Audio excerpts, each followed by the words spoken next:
Welcome back, nation. Today this one goes out to the beloved Jen Jewel. We are going to be making a Cor Fetti pumpkin cheesecake.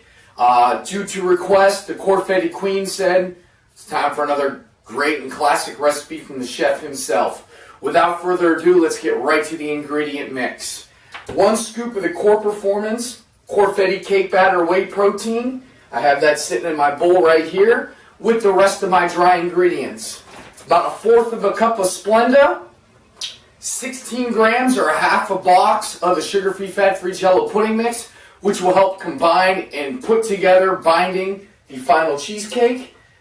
Those 3 things right in there. That's all you need. Very simple, 3 things for the dry. Wet ingredient-wise. First thing I have in here is 8 ounces of fat-free cream cheese. Next, we're going to use 15 ounces of Libby's pumpkin, Cor Fetti pumpkin cheesecake.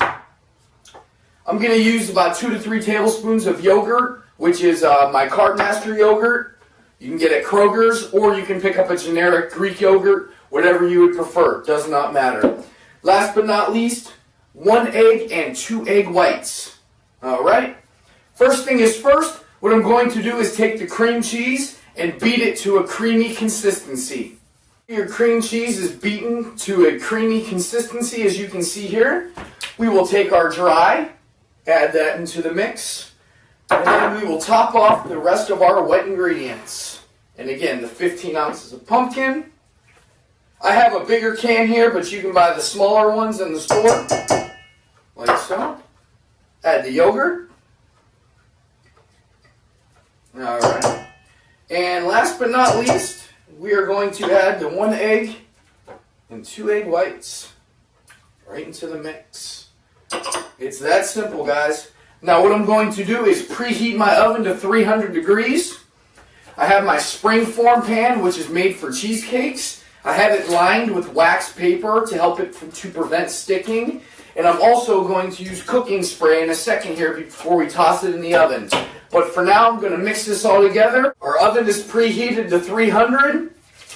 Our springform pan is coated down with cooking spray.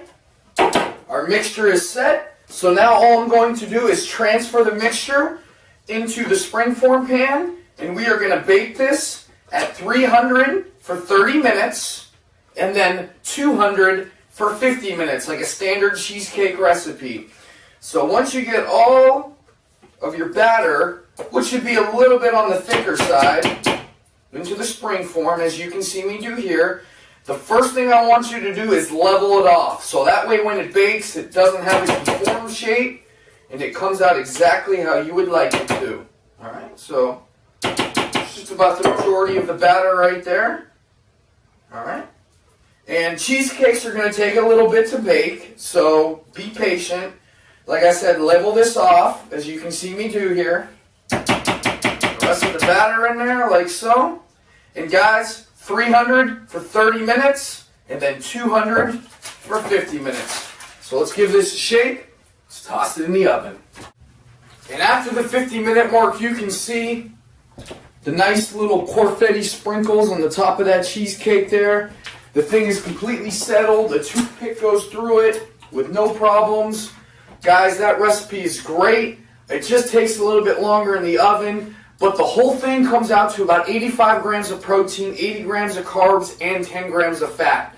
So you could cut that up any way you would like. 750 calories for the entire cheesecake that literally fills the brim on that. The volume on this is great. And if you cut it up, it makes for a great treat for when you are dieting. Okay? Any questions, comments, or concerns? All the information is in the comment box below. Macronutrients, instructions, and directions. And of course, if you need any Cellucor apparel or products, Bkupniewski when you check out from Cellucor.com saves you 25% on your favorite item.